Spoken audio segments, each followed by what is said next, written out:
Right. Good afternoon, everybody. I think we need to start, and hopefully people, once they've grabbed a cup of coffee, will come and join us. But let's start in the meantime.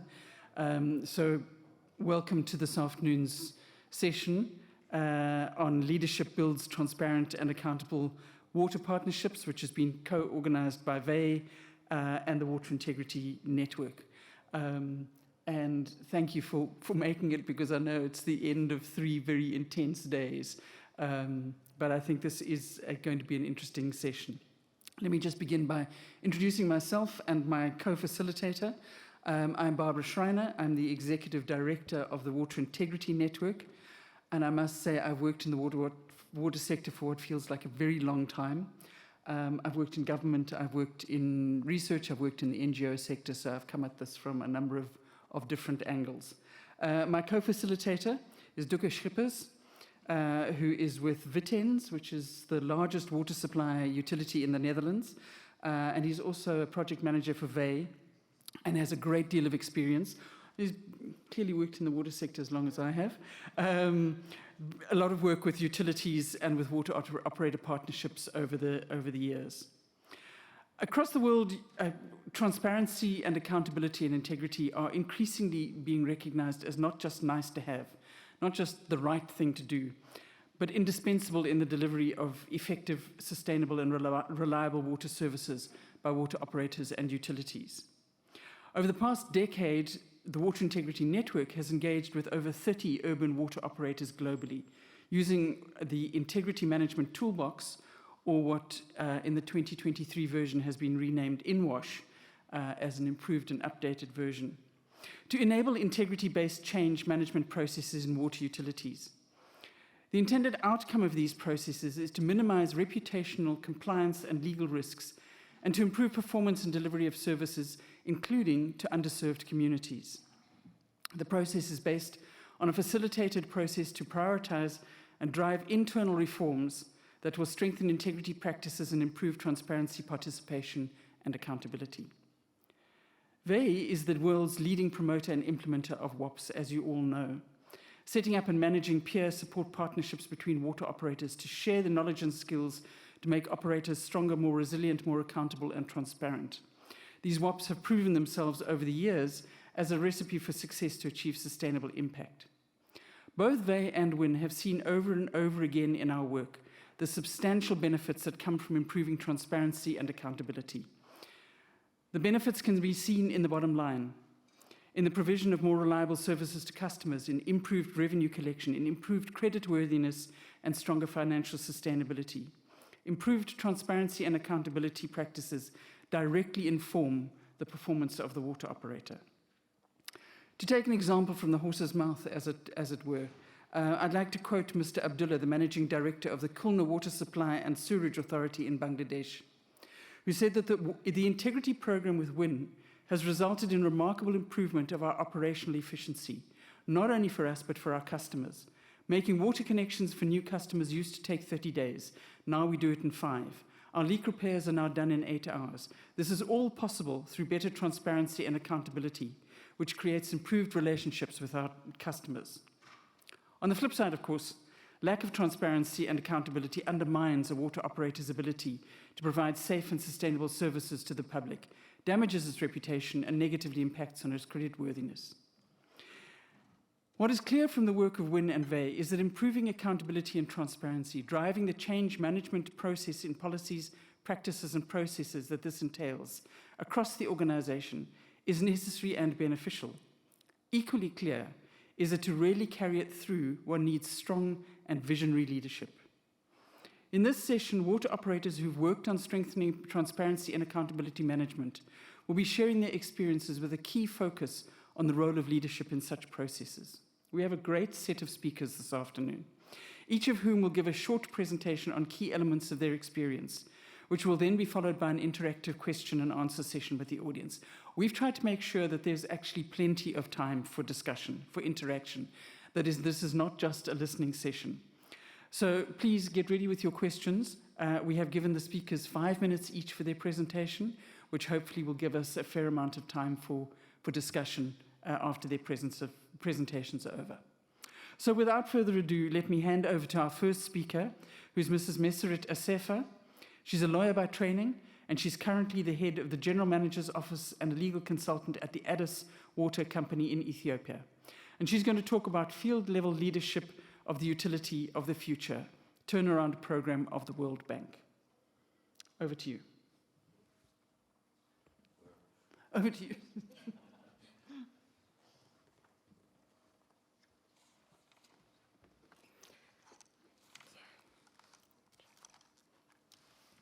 Good afternoon, everyone. So I only have a very short time, so I'll try to manage within that time, although I would like to talk about this thing the whole day, but I'll try to make it as short as possible. So when we talk about leadership, what comes to mind is, I'm sure, the position that comes along with it. So people expect some sort of position when you talk about leadership, but then there are other leaderships where people can be leaders where they are. So that's what happened in our institution. So I would like to share some of the experiences we had with this program. So it's called Field Level Leadership Program, where it's kind of a training and a workshop mixed approach.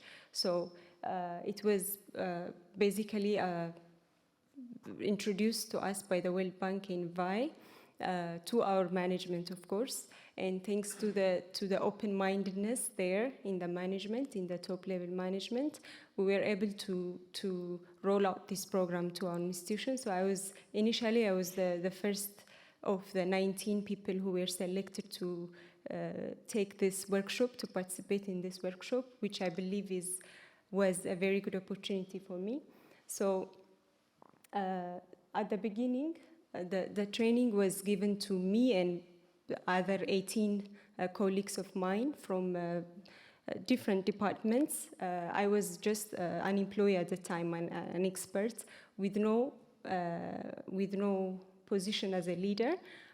So I was called on to participate in this workshop in India. So we went to India to take to participate in this workshop. So the first thing what came to my mind was how I was given this opportunity. How come the management and the top level people noticed my presence to select me from all those people and give me the opportunity to participate in this training. So something has clicked in me at the time that maybe something is being changed because opportunities are being given to different people in different departments. So you can see people who get this opportunity are not the higher level managers or the higher level people, but everyone from the corner of the institution was given this opportunity to participate. So what we did was these 19 people in the beginning took the workshop and came back and trained our peer groups, our employees, the same workshop that we took in India. So the workshop is kind of a platform where you give opportunity to people to talk and interact with each other. It kind of goes into their personal life and their work life. It's kind of a mindset thing where you give them the opportunity to explore themselves and the work that they're doing. It's kind of a motivational journey that they go through, kind of a 5-day workshop. And surprisingly, everybody loved it because it wasn't the usual way of doing things. Trainings, workshops are always one-way things that happen in kind of a lecture manner. So everyone was surprised, okay, our organization is going in some other direction because we haven't seen this type of workshops before. So that was the beginning of everything. The idea, the beginning, the idea is to transform the service delivery in a way that employees, the field level workers, start to think differently. Okay, I'm there, I'm giving my salary every month, but what can I do things differently?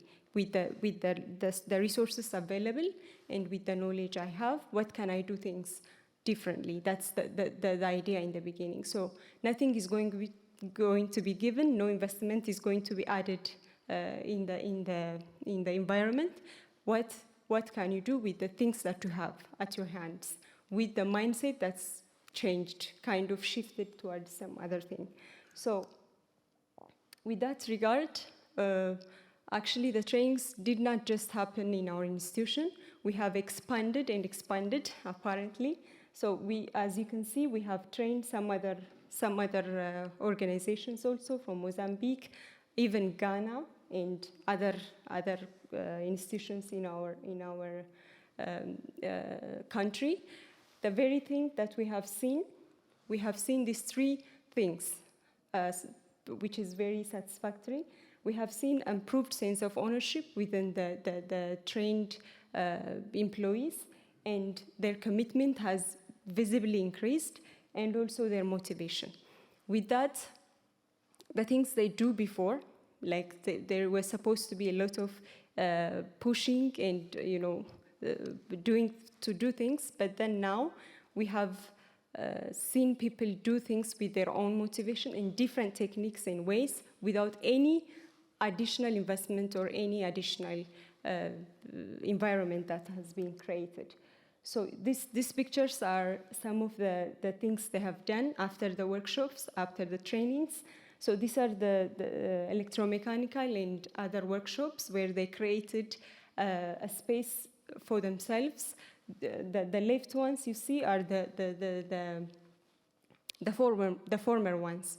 Nothing has been added. This is just as it was before, but they came up with new way of organizing things by themselves. They hadn't asked for any finance from the institution, from the top management or anything. They just start to think differently, and then they just do things in an improved manner. So these are all just the results we have achieved so far because of that. The last one is our training institution, you see. Because of this workshop, we have established a training center that was dead before. Nothing was going on in that building before the start of the workshop. But with this, increased state of motivation and commitment from people, now we have a very improved way of doing things. So this is also with the community, how we are interacting with the community in a very improved manner. So our vision is to be the center of excellence in Addis Ababa and the other regions remaining. I'm sorry if I have taken your time. I did everything I could to make it fast. This is not the story only, okay? I can take the whole day, but sorry if I have taken your time. Thank you. Thank you very much for that, and sorry to rush you.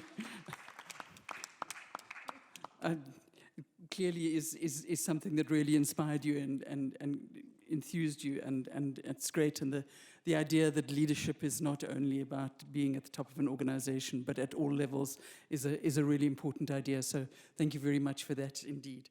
I'm now going to hand over to Mr. Zakir Hussain, who is... he's got a background in economics, and he's worked in the Bangladesh civil service for a long time. I'm not going to tell them how long. And he is currently the managing director of Rajshahi Water and Supply and Sewerage Authority. And he's going to talk about the experience of applying integrity management for organizational change. Thank you. Thank you very much.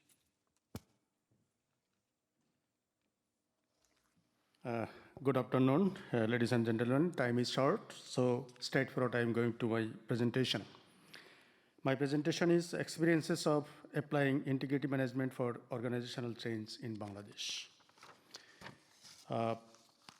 Here I mentioned a quotation that is mainly focusing three important points: characters of leader, integrity, insight, and inclusiveness.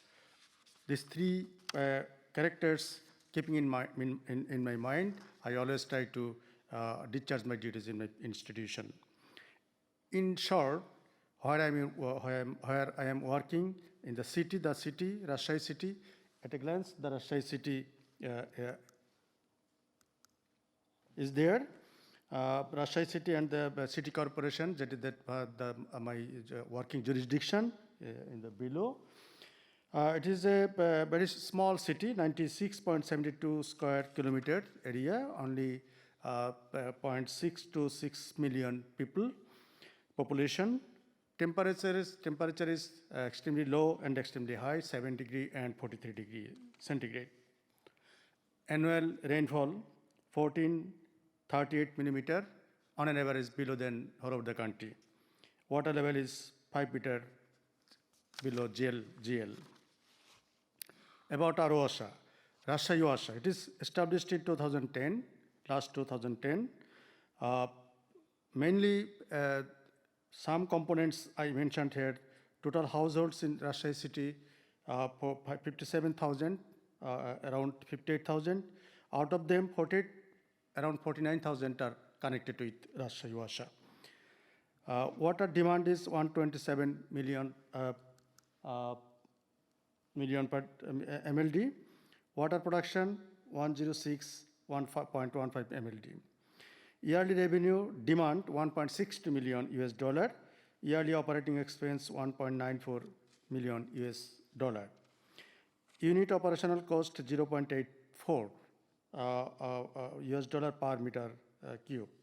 Average tariff residential 0.063 US dollar per meter cubed, and for commercial 0.12 US dollar per meter cubed. Annual total income that practically that we earn 1.24 million US dollar, below the demand. Sewerage water and wastewater treatment it's my mandate of OASA, but still it is undergoing. We are updating the previous master plan that has been done in 2012. We are planning to invest more action in this sector. Vision is building a safe and efficient water, like all other water operators. Mission improving the quality of the people by protecting the health of the city dwellers by developing environment-friendly, safe water management and modern water management. Though modern waste management work is still, we are far away from this. The main activities that I want to here mention: integrity changes in Rajshahi OASA.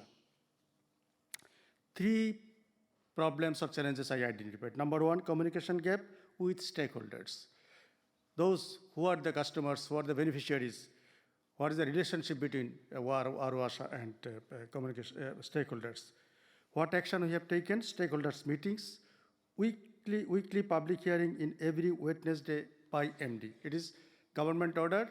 I shall have to ensure every Wednesday I have a allotted time to hear the complaint or word of people or beneficiaries. And ROASA week, very recently we conducted ROASA week. Grievance redress system, OASA website, access to information, and citizen charters, NIS, National Integrity Strategy, started from 2012 and it is ongoing. We are practicing regularly.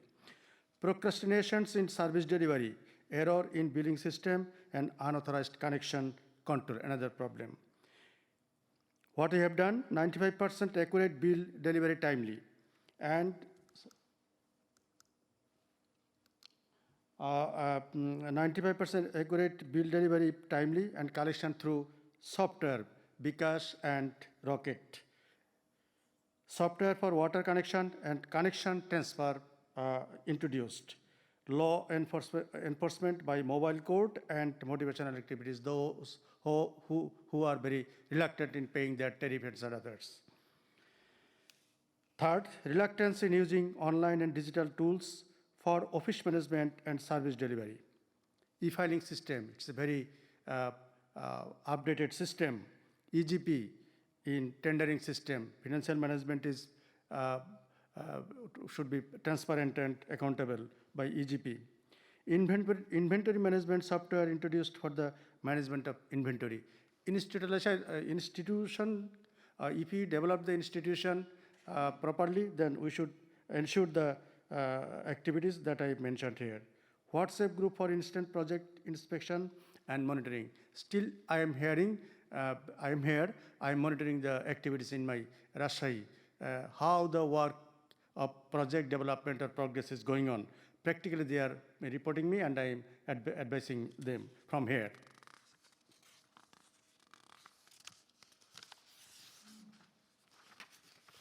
After these activities, what my perception, what we are getting, we are achieved or what we achieved, the achievement is we understand planning and implementation should be visible and participatory. That is, that I mentioned in the quotation, inclusiveness, to increase people's involvement and trust on water utility. Institutional teamwork is key within the office. All of my staffs, we worked together under me, under my command, they work together so that our achievement is very fantastic. It increases the quality of asset management and project implementation that I mentioned earlier. Increased accountability measures. Number one, transparency and accountability, we mentioned previous. Increased accountability measures by digitalization, use of software, improved service delivery, which is vital for customer satisfaction. We need our satisfaction from delivery side, and we also try to ensure the customer's satisfaction. So these are the tools and mechanisms and activities we utilized, we implemented in my institution, so that the ultimate result that I got, the yearly turnover increased from 1.24 million US dollar from 0.463 million US dollar after changes in tariff effective from 2022, just last year. So all are the resultant outcome of these activities in my institution. Thank you all for your patience hearing. Thank you. Thank you very much for that very interesting presentation. I don't imagine that there are many MDs around that are as committed as to meet with people every Wednesday to hear what their views are. But I also think that you made another very important point that relates to the whole question of leadership, which is around teamwork. Because really a leader is the leader of a team, not an individual, and being able to cement that team is really very important. At this point, I would like to hand over to Eunice Tejan, who's the Director of Commercial Services at the Gouma Valley Water Company in Sierra Leone. And she's going to talk about the EU Water Operator Partnership Project in partnership with the GWCL from Ghana. Good afternoon, all.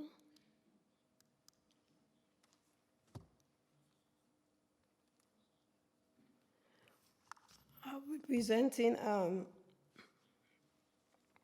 Resilience in Challenging Times, Gouma Valley Water Company, Western and West Africa.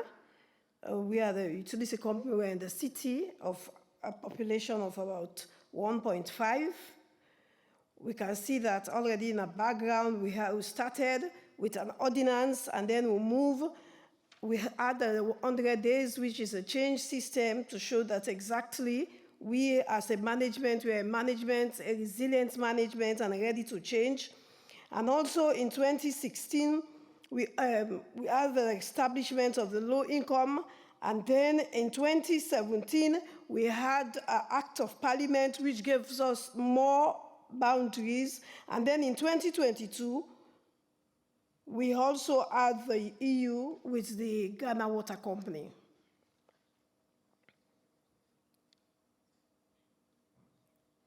I want to just slide around because this one is just showing the administration of the company. We have the regulator, we have the ministry, etc. And also it's a water company which is responsible for storing water. We capture the water during the rains, we store, we distribute, and then we treat, and then we distribute. Yeah. Okay.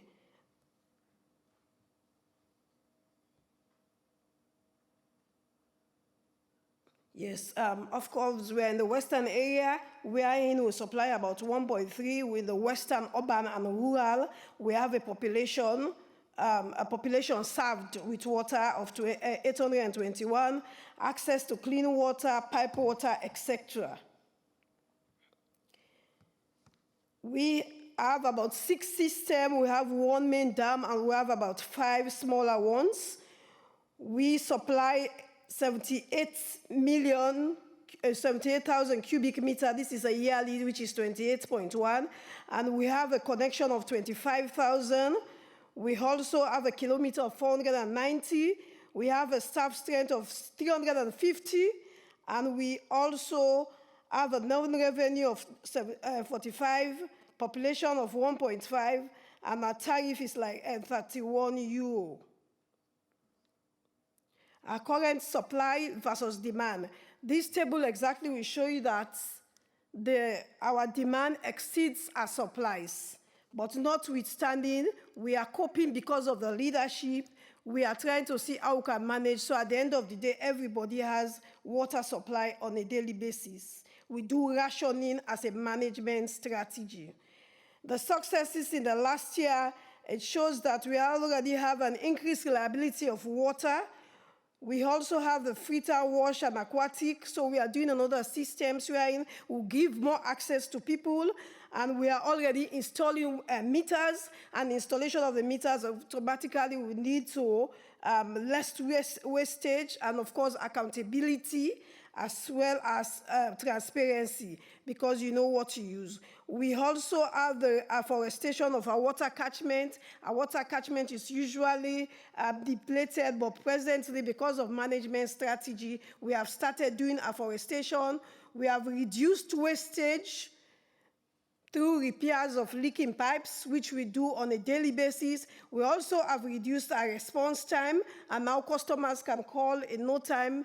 They are sure to have respond to their questions. We also continue in our success story.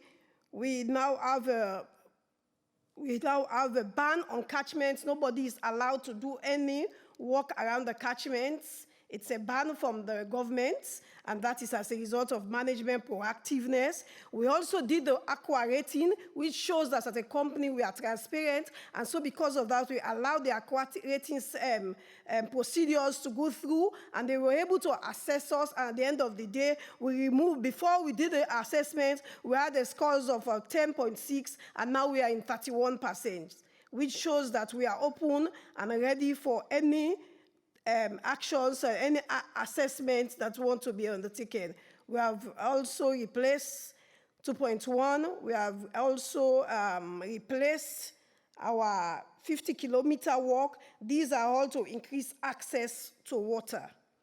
The major challenge we have is deforestation, growing population as a result of migration, climate change, damage to pipes by community, lack of awareness by non-customers, and lack of affordable interest rates to cover our O&M. The opportunities we have is that with the introduction of the universal metering, we are able to conserve water and also to reduce wastage and also to reduce the non-revenue water. It's a management strategy. You also have the master plan. The master plan was done by the Aquatic, which is to assess the company for the next 10 years to see how we can cope with the population growth. At the same time, we're able to increase our supply. We are able to give water at an affordable cost. And so we've got this master plan, and presently we are working on this master plan to make sure that we get other sources on board. We also have various payments platform where you don't need to go to the office or to the banks. You can sit on your home and do various things. We also have increase in technology, and also currently we are working in communities on new systems. We go to new communities, we identify space. Sometimes we have to pay them, but we need those space so that we create another additional system, so that once we do that, we know that we have more water supply. My time is rushing, so these are just with the low income. With the LCU, we are working with Ghana Water, as was explained earlier, And so this was when we had a merging with Ghana Water, and presently we are working in communities in Sierra Leone as well as Ghana.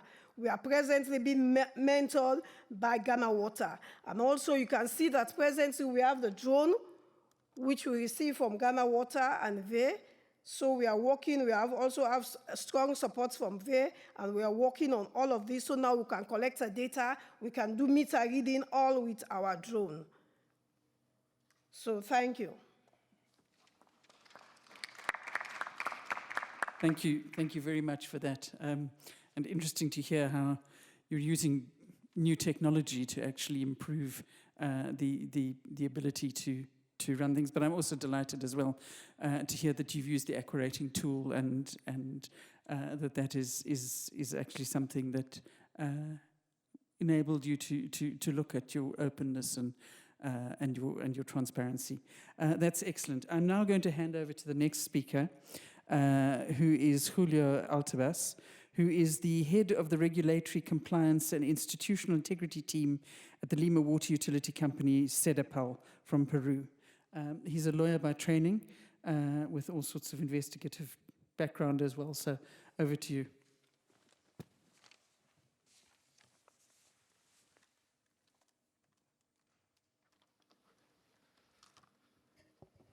Bien, buenas tardes con todos. Gracias por la presentación. Voy a esperar a que se puedan colocar los audífonos. Mi nombre es Julio Héctor Milla Altabás. Soy jefe del equipo Cumplimiento Normativo e Integridad Institucional en CEDAPAL, que es la empresa operadora de agua en Lima, Perú. Y en esta oportunidad tengo el encargo de presentarles un tema que es sumamente importante y que es cómo realizar el enfoque de integridad en empresas operadoras del agua para lograr optimizar los objetivos de la gestión. Trayendo a colación el caso de CEDAPAL como una experiencia de éxito. En principio, me gustaría que podamos reflexionar un poco acerca de la corrupción, sobre este concepto. De hecho, la corrupción tenemos que entenderla como un problema público. Creo que en eso podemos estar de acuerdo todos. Para regiones como la nuestra, me refiero a Sudamérica, la corrupción representa pues un grave problema. De hecho, según la percepción de la mayoría de los ciudadanos, la corrupción tiene una mayor incidencia que incluso otros delitos más comunes, como el robo, como el hurto, y que por eso merece una mayor atención de parte del Estado. De hecho, en mi país, en Perú, de los 5 últimos presidentes que hemos tenido, 3 se encuentran actualmente en prisión y 2 se encuentran siendo investigados por delitos vinculados a la corrupción, para que tengan una idea de lo grave que es esto, ¿no? Ahora, si queremos intentar una definición de la corrupción, podemos señalar pues, que en líneas generales el mal uso del poder público para poder obtener un beneficio o una ventaja indebida en provecho particular o de terceros, ¿no? Y esto claramente es un fenómeno pluriofensivo. ¿Y a qué me refiero con esto? A que impacta negativamente en varios ámbitos de la sociedad. De hecho, para el ejercicio de derechos, acceso a servicios públicos, en lo que es la competitividad, la meritocracia, en fin, en la buena marcha del Estado. Entonces, ¿qué herramientas tenemos para poder combatir la corrupción dentro de nuestro rol en las empresas operadoras de agua? Básicamente, a través del enfoque de integridad en la gestión institucional. ¿Y cómo se logra esto?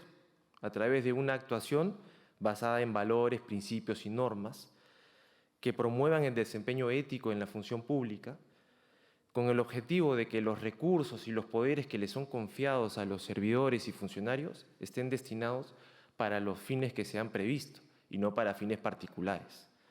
Esto garantiza que el servicio público que brindamos esté orientado a satisfacer el interés general, generando un enfoque de derechos en la aplicación de políticas públicas y además en la generación de valor público, que este concepto es muy importante para legitimar las decisiones que toma el Estado. ¿Y cómo se viene aplicando este liderazgo en integridad en SEDAPAL? Pues a través de cuatro ítems muy importantes. El primero, en SEDAPAL existe un órgano especializado que ejerce la función de integridad de manera permanente y es el equipo que yo tengo el honor de liderar. Además, este equipo depende de la alta dirección.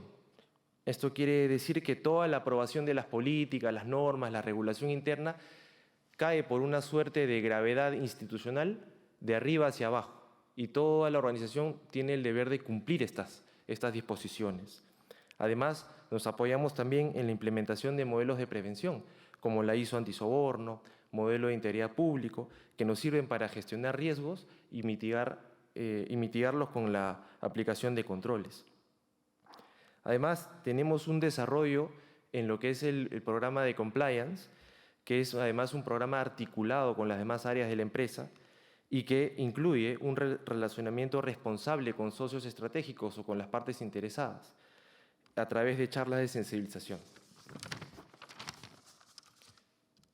Finalmente, toda esta gestión de integridad en SEDAPAL recae sobre las siguientes herramientas. Tenemos en SEDAPAL un canal de denuncias para poder conocer los casos de corrupción que se investigan y que son materia de investigación por el equipo que lidero. Tenemos una política antisoborno, una política antifraude y anticorrupción que están vigentes y se aplican en toda la organización, una política de provisión de obsequios, procedimientos de investigación de denuncias. Tenemos matrices de riesgos que identifican, evalúan, tratan y dan un monitoreo y seguimiento a los controles que se aplican. Talleres de sensibilización, de debida diligencia aplicada a puestos críticos, declaración jurada de intereses y registro de visitas en línea, que es un mecanismo que nos permite conocer qué personas visitan a los funcionarios y saber qué temas se tratan en esas reuniones. De esa manera se transparenta la gestión de intereses y no tenemos un conflicto de intereses como una potencial ventana para la corrupción. Dicho esto, el liderazgo en la gestión de integridad supone un rol activo, un rol conductor y que es activo, ya que la gestión de integridad, más allá de las políticas y procedimientos que les he comentado, requiere que sea un rol vivo y no un rol de papel. De esta manera podemos generar evidencias de la aplicación de esta gestión que nos permita mejorar continuamente el sistema. Bueno, esa es la experiencia que les he traído hoy. Muchas gracias por su atención.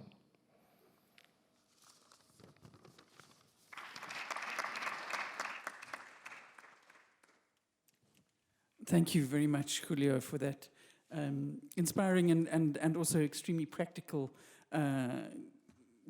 presentation on the issue of dealing with integrity and with corruption within SEDAPAL.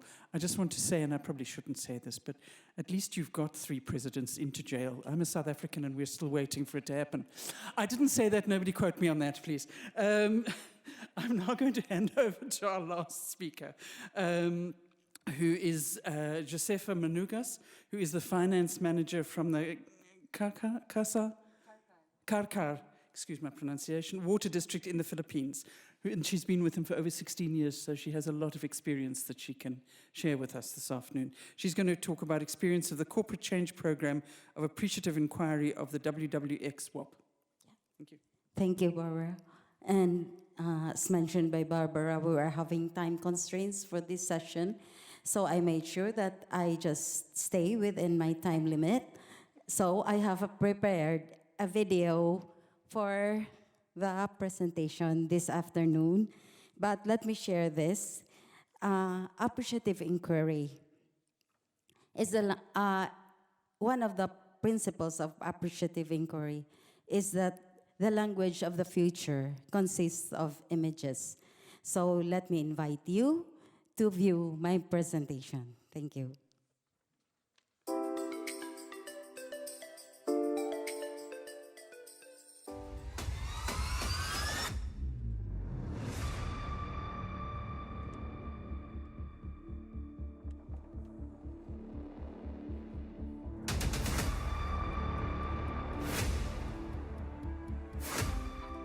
Karkar Water District is a government-owned and controlled water operator established in 1980 under Presidential Decree 198.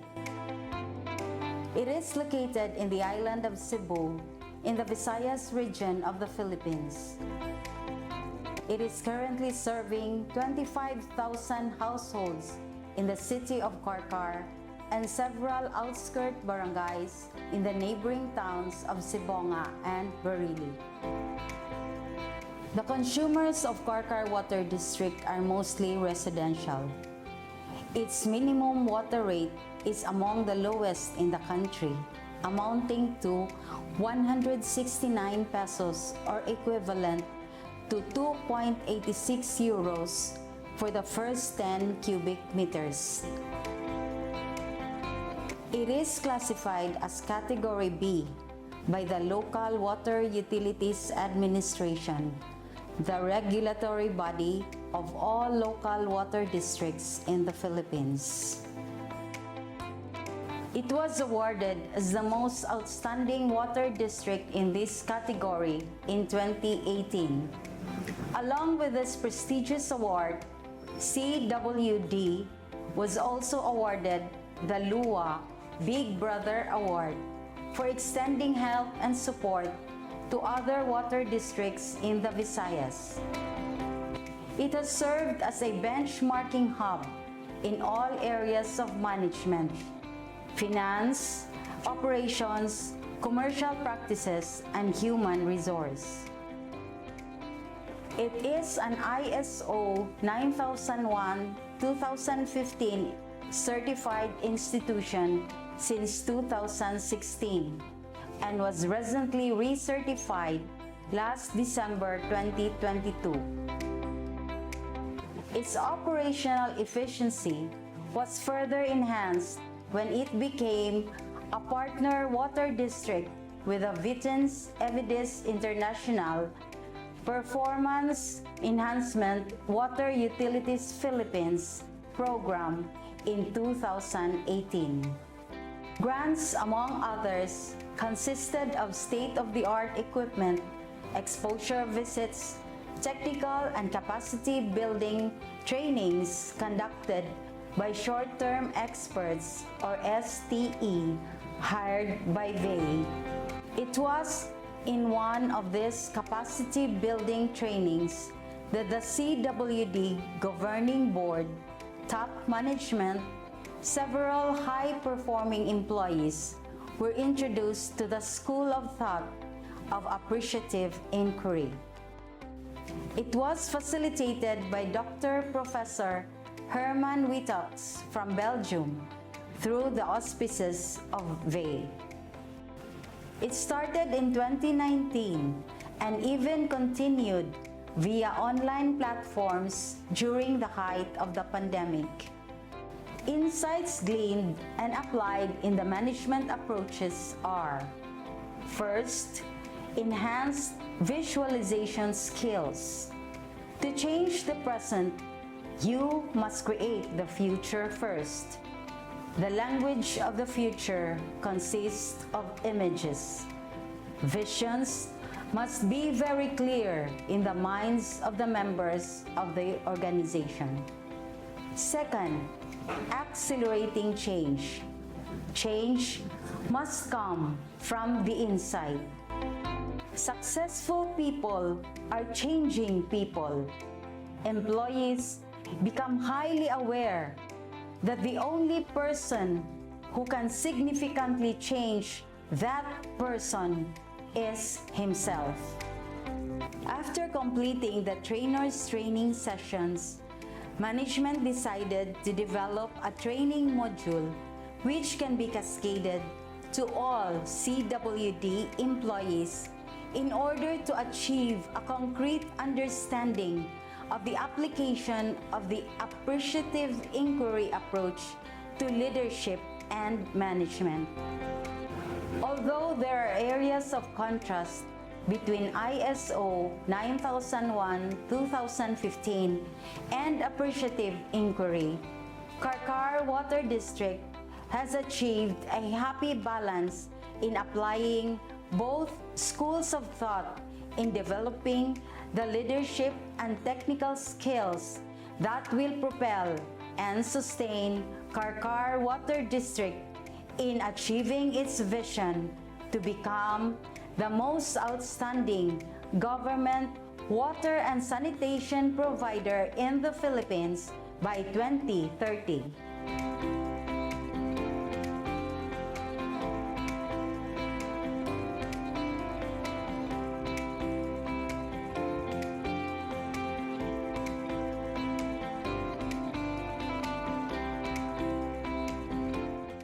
Thank you. Thank you very much indeed for that. And that was very interesting. And yes, absolutely. You can't create a new future without visualizing it and without understanding. But I do like it's almost come back in a full circle to the notion that leadership is not just the position at the top, but leadership is everybody in the organization. And that, I think, is a really important message that has been coming through. At this point, I'm going to hand over to Duka. It's time that he did some work. And he's going to facilitate the question session now. Very good, very good. So look around. Oh yeah, there are some people behind me. That's important.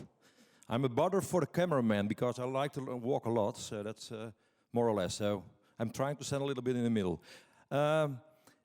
We try to invite you because we heard some very interesting stories from 5 different companies from all over the globe, and we all have experience. So we thought it's like a fishbowl. We are in the fishbowl right now. You saw what they showed you, but do you have some questions from the audience? Because otherwise, in the end, there's still 5 minutes left. We come to the audience. Do you have some questions? But it's a conference. You have to learn, or you have to bring in your experience by listening to them and giving them advice or asking questions. Did you see some interesting things? So the floor is open for you. Of course, we have prepared some questions, but I'd rather have the questions from you. So the first one is here. My name is Siegfried Brenke. I worked with GIZ in Southeastern Europe from 2003 to 10 on municipal services, so modernization of municipal services, including water. And at that time, GIZ was focusing on result orientation. And I liked that very much. And it meant, of course, result management, result communication, and result improvement. And in that context, my question would be, because there has been some activities on benchmarking in WOPs, and I would hope that this result communication, communication of result improvement, is much more in the focus of moving towards the SDGs, because otherwise that they are lost in the fog. And so my question would be, can be done more on this respect, and can be more reported on that? Thank you. Thank you. Is someone willing to reply? Considering that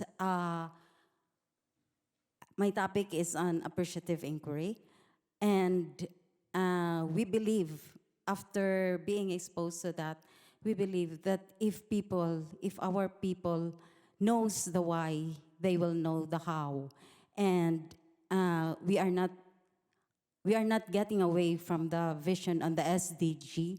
We are very actively participating in that, and by providing water and also extending our services to those low-income families. But at least we know that the people performing those services are really into it, are really engaged in the program. Yes, someone wants to add more? Yeah, so the results are obviously what we are looking for, but we have seen that the old way of doing things are not giving us the usual results.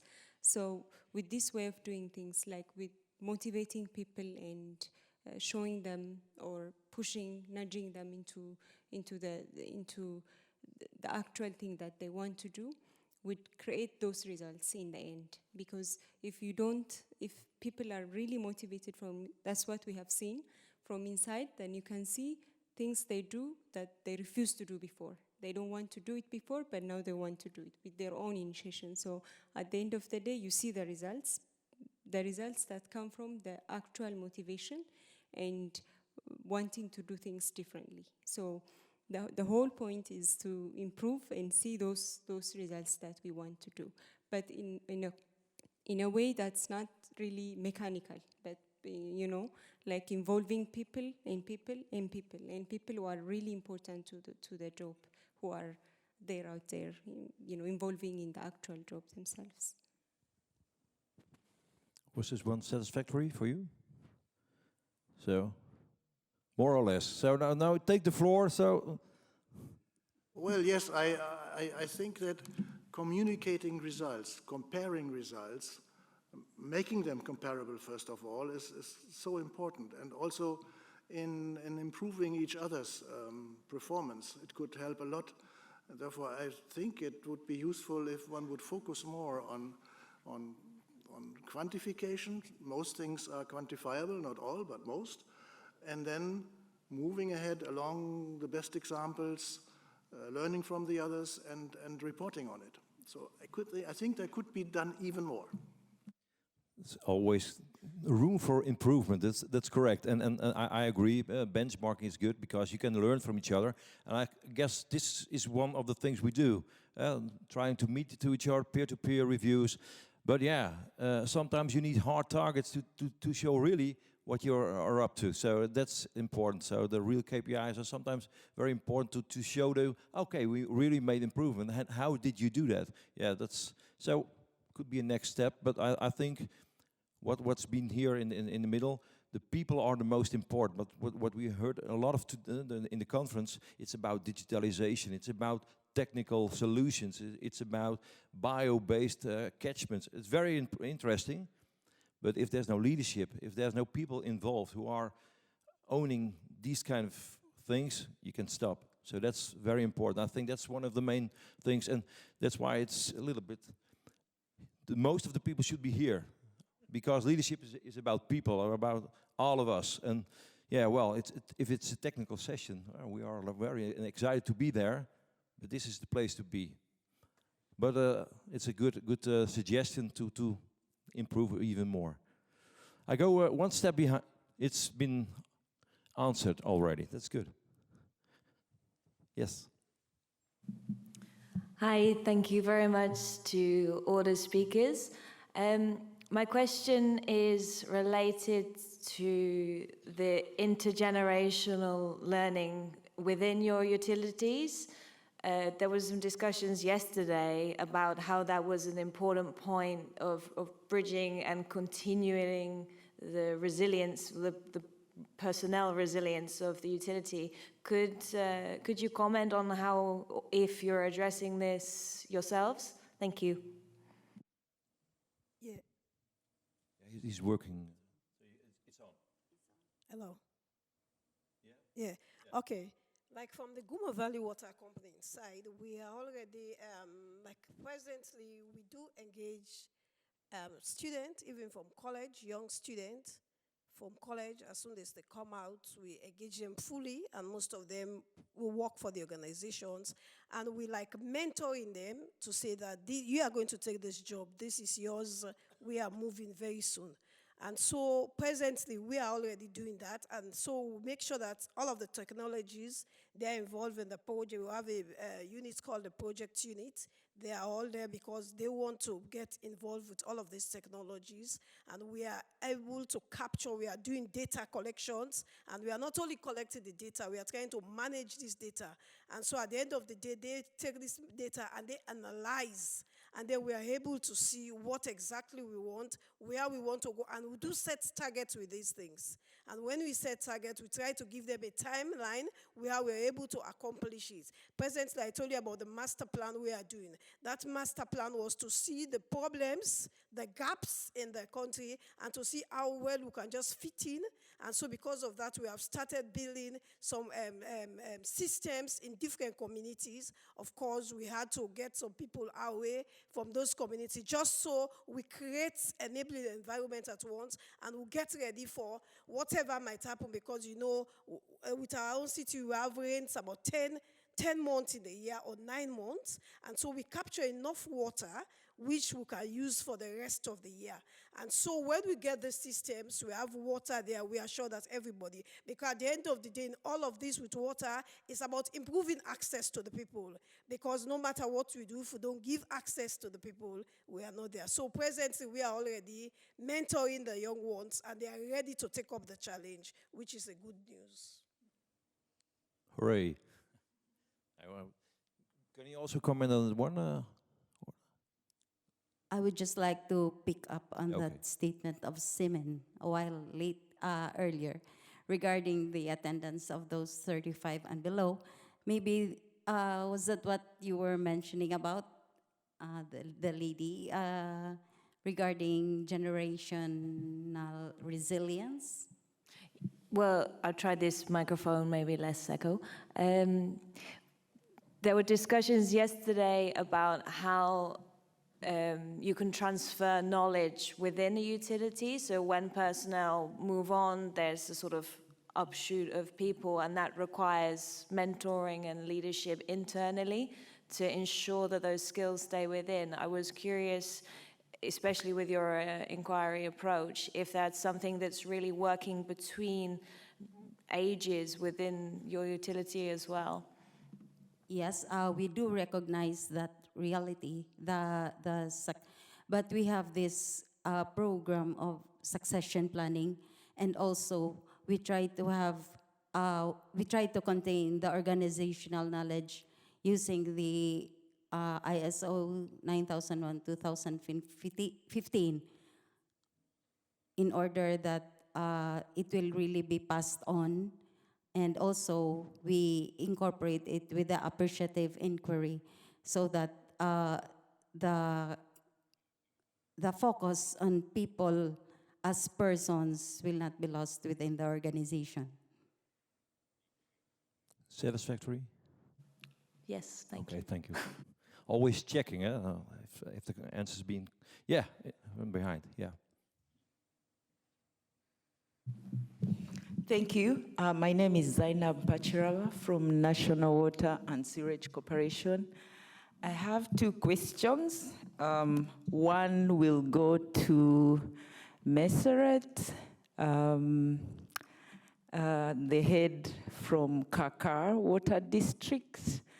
Thank you for your presentations. I was actually very intrigued by what you have shared and the impact of some of these programs.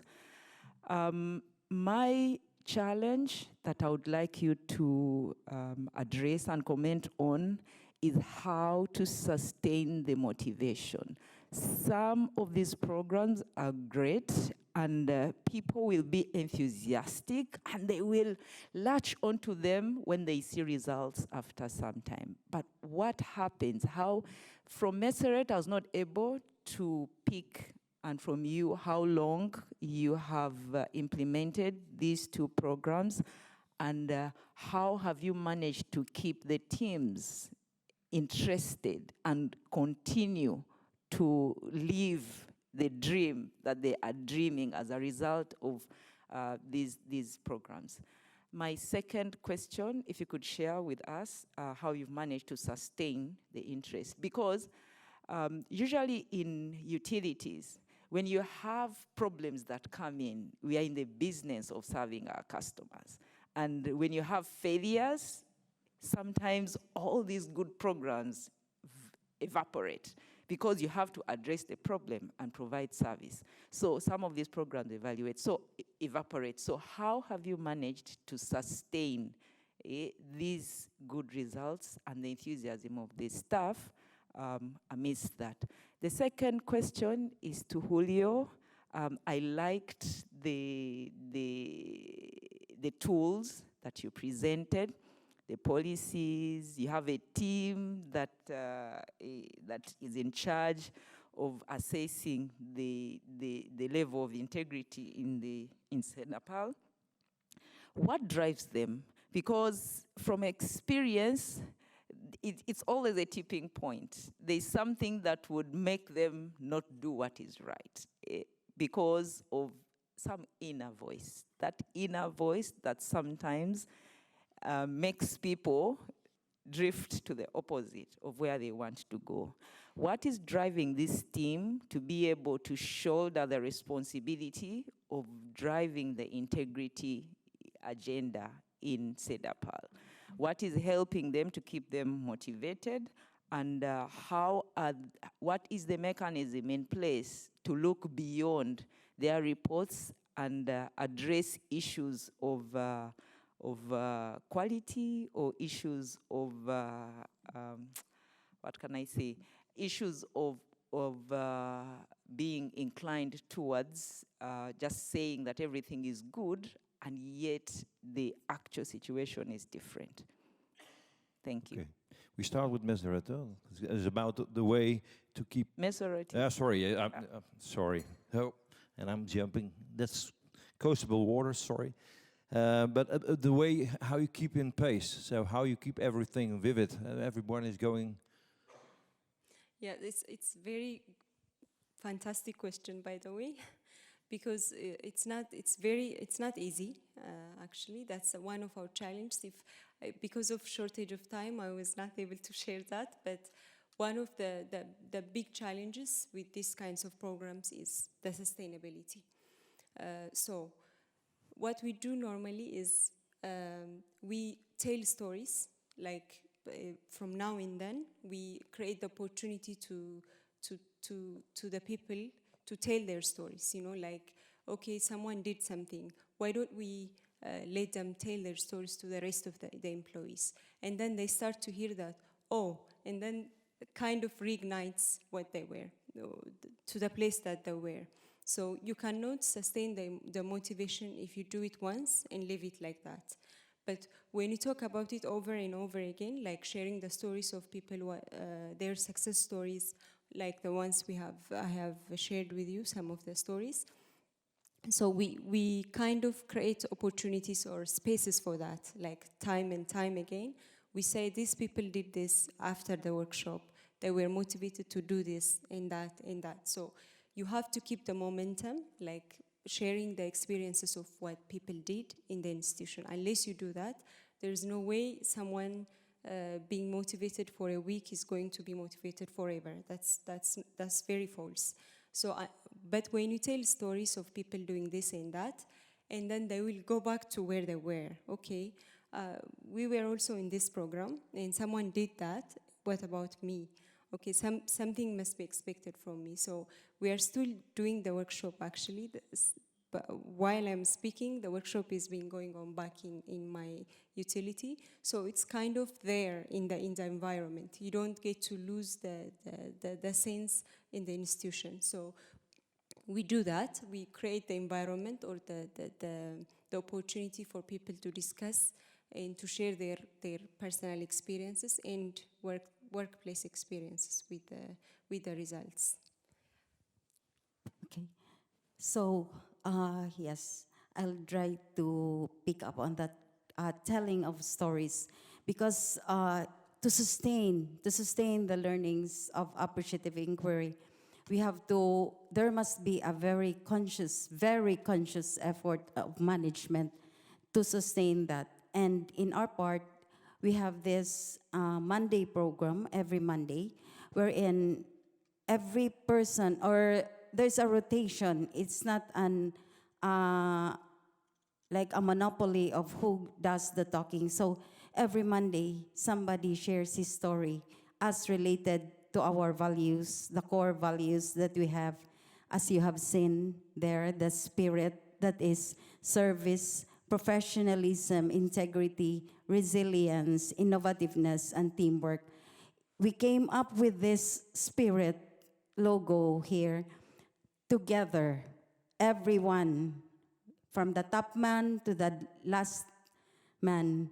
So we had a workshop for this. That's why everyone understands what it means. And we share that.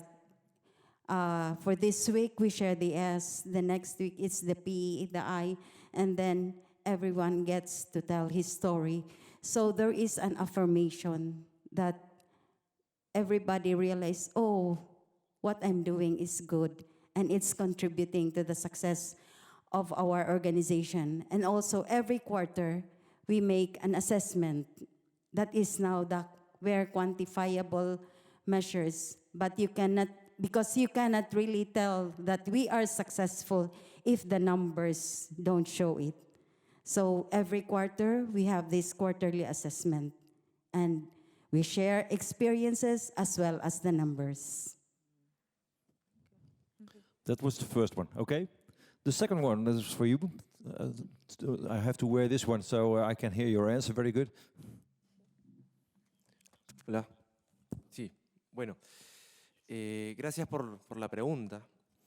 De hecho, yo considero que el éxito de un programa de integridad, un programa de compliance en una empresa operadora como fue el caso de Sedapal, se basó principalmente en tener o tratar de mantener el sistema de integridad vivo, vigente.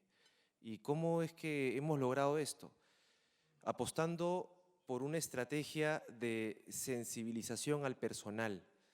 Hemos establecido como una meta ya de la organización desarrollar y mantener una cultura basada en valores, una cultura de la organización a nivel institucional enfocada en respetar y hacer respetar los valores que nosotros, de los que nosotros estamos convencidos son los que nos van a mantener por el camino correcto.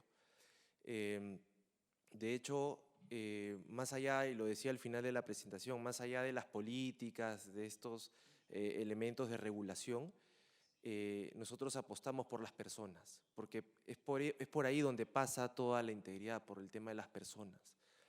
Y como segundo elemento, como segundo enfoque, nosotros también desarrollamos una política muy fuerte de difusión de aquellos casos de fallos de integridad, de aquellos casos de corrupción que se han detectado, y los difundimos a la interna, dentro de la organización, para generar una especie de ánimo desalentador para que los demás integrantes de la organización sepan que el sistema está vigente, que el sistema funciona y que las sanciones se aplican como deben aplicarse. Y de esa manera también apostamos por una prevención general a partir de los casos que se han detectado. Yes, this one's clear. Very nice. Yeah, very good. Very, very nice to have such a culture change. It's very impressive. So that's very good. Other ones. We still have the floor. No one. So we have, well, we have some questions still. So, yeah, to take home message, because it's we are almost at the end of the conference, and it's always good to have some take home messages. And sorry, oh, sorry, yeah, sorry. I had a nice introduction, and no problem. Yes. Go ahead. Oh, coming late, I just wanted to ask the issues of corruption. A little bit, yeah. Sorry. I wanted to ask the issues of corruption. How does the company deal with whistleblowers? And two, what reward do you give and punishment? Thank you. Thank you.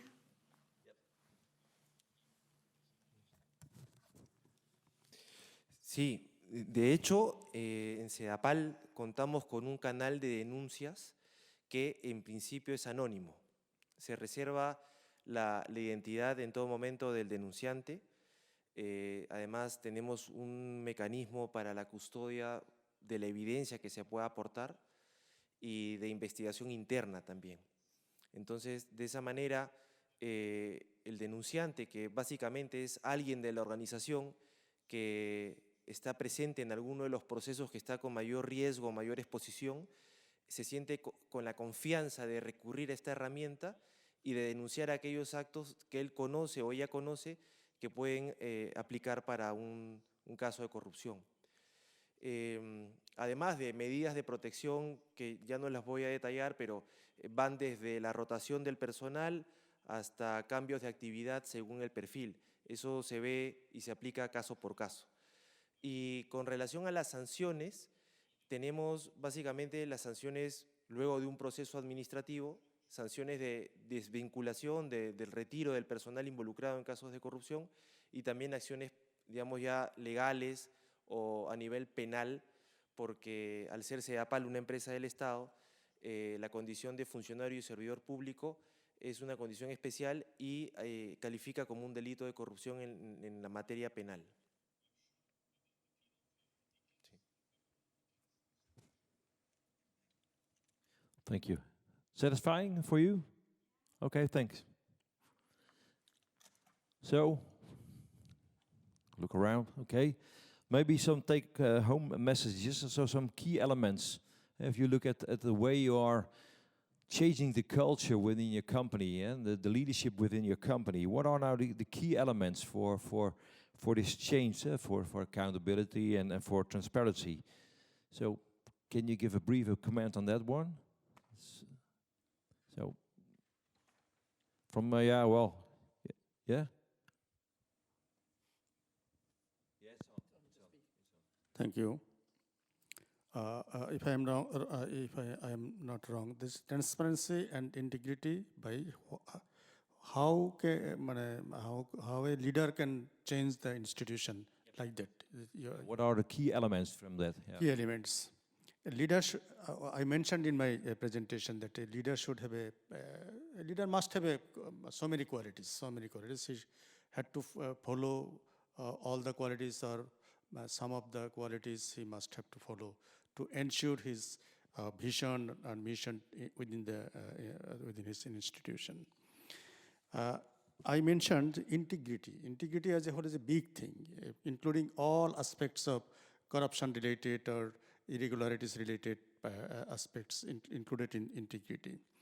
And transparency as a institution in delivering service, accountability to the people who are receiving the services.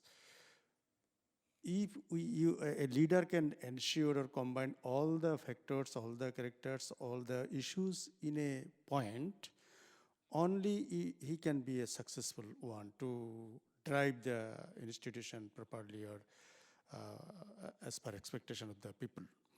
So as a leader, I personally, what I believe that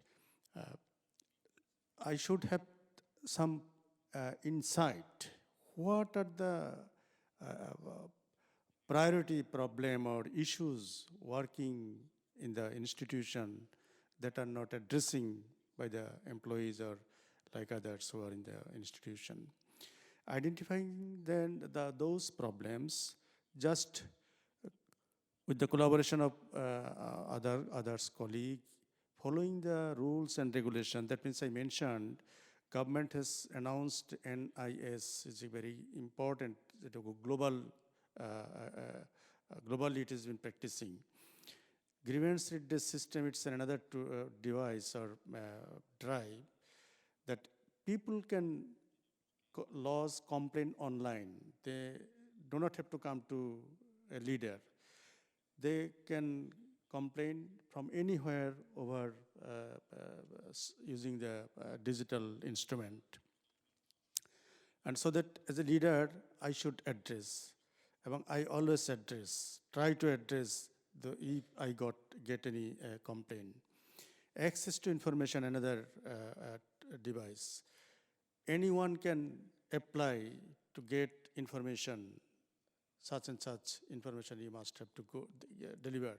Within 20 working days, I must have to deliver. Not only me, the person, the key person, that assigned person in my office, he must have to deliver the information to the people. If there is any violation or deviation and complaint come to me, I can take action, that assigned officer or that person. So in that case, if as a leader or a CEO or boss of this institution, I see all the issues in a lenient view, very lightly, then all others, our subordinate officers or staffs or colleagues will act as I am deserving. So everything depends on a leader. So keeping these points or characters of leader, I tried to invest my attitude or my ability to motivate or to regulate the institution. I think I got the results, at least in my institution. Okay, thank you. Looking at the time, oh, the time is flying by. Maybe some last words, because we want to end this session at 16:55, because we all have to catch trains and so on. But it's nice to hear from all of you some lessons we can take with us when we go back in the train or in the plane or where to, or to the pub. It's also a possibility. What kind of lessons should I take from your experience to, well, my home country, for everyone? So, can I start with you? Yeah? Yeah, well, Gigi. Can I start with you? You may. Yeah. Okay.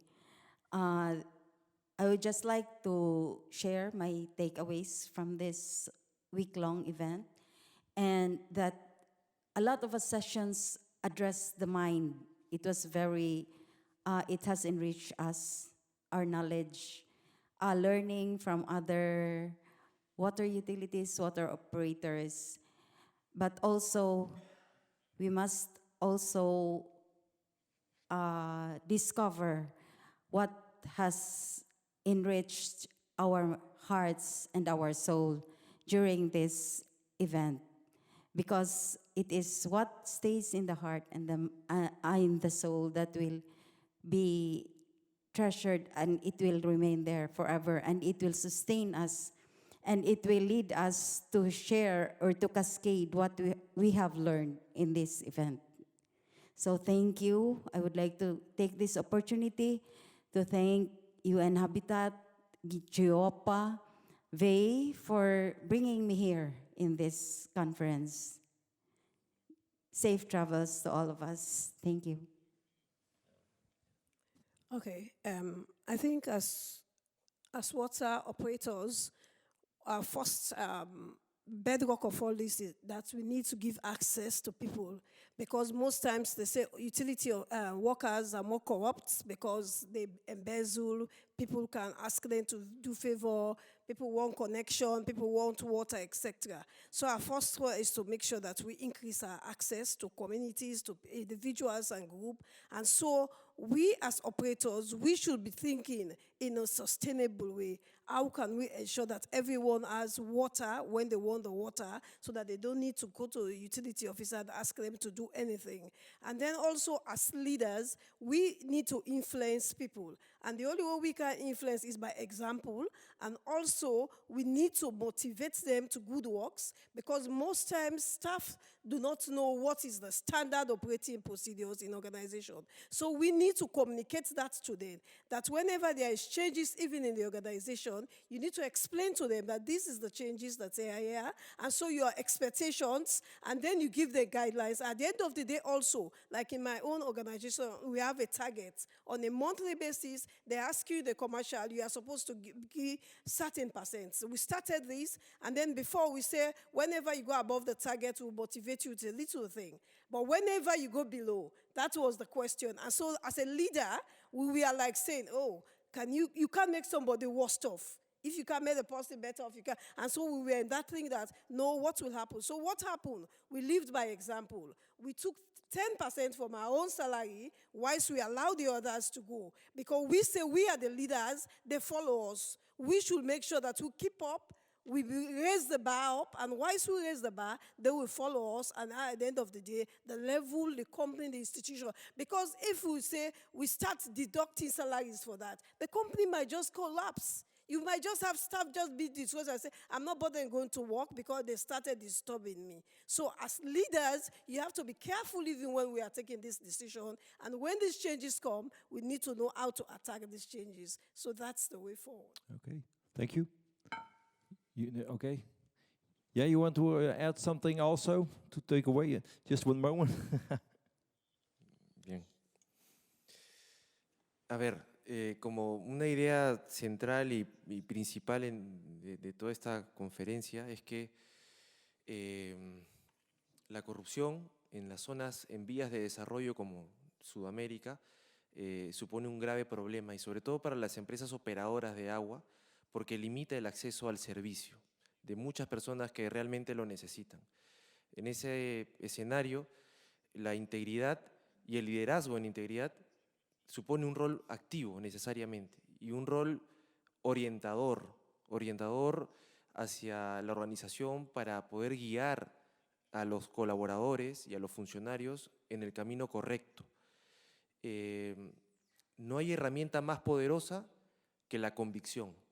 Si logramos como líderes convencer a los integrantes de nuestra organización de que la mejor manera de actuar es por el sendero de lo que es bueno, de lo que es regular, de lo que es correcto, vamos a lograr formar una cultura basada en valores que nos va a permitir gestionar este y otros riesgos más.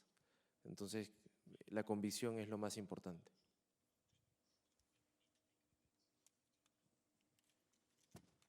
Muchas gracias. Thank you. Mainly, I want to say there are so many speakers that we have enjoyed on so many presentation. 3 or 4 points that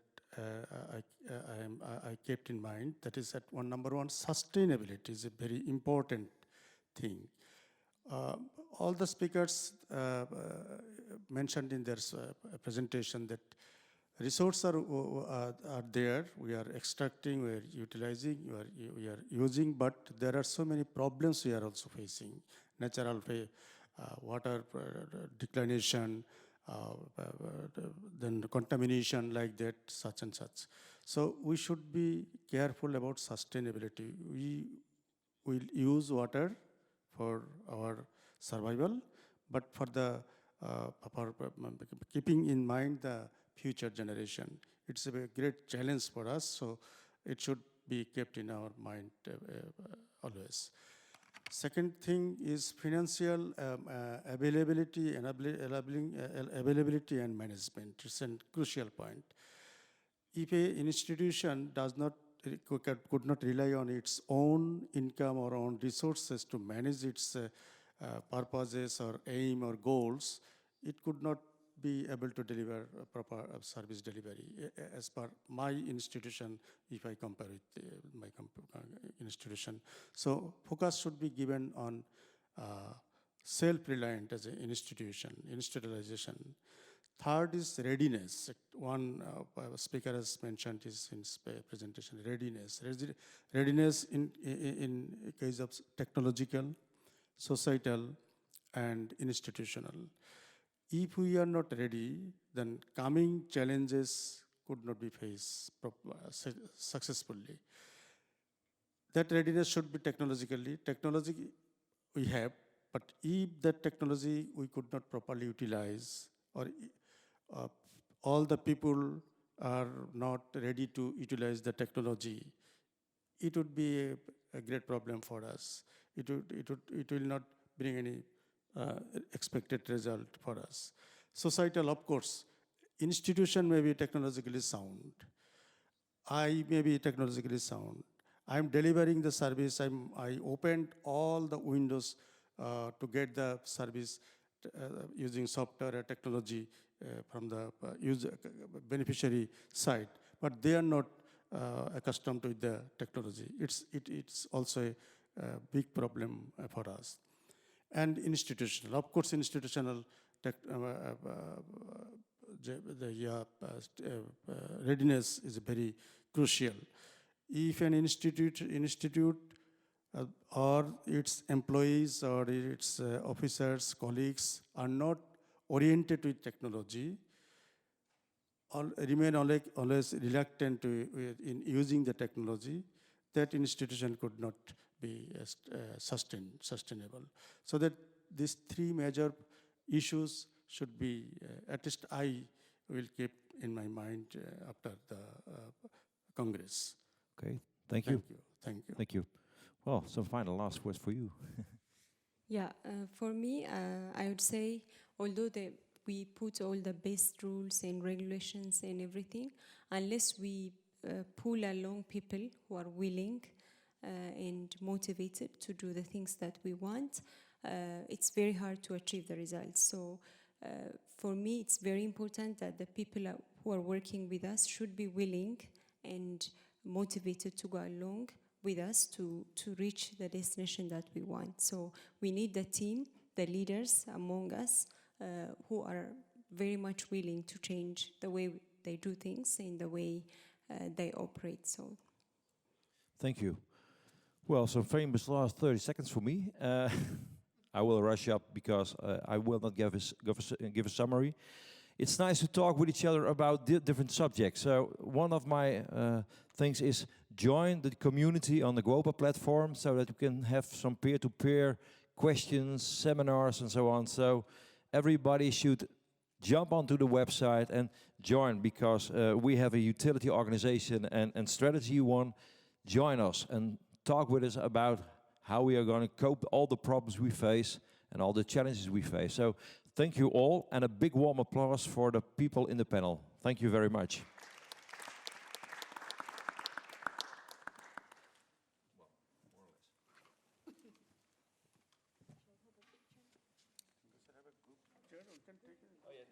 Then we have to be quick because Barbara has to leave.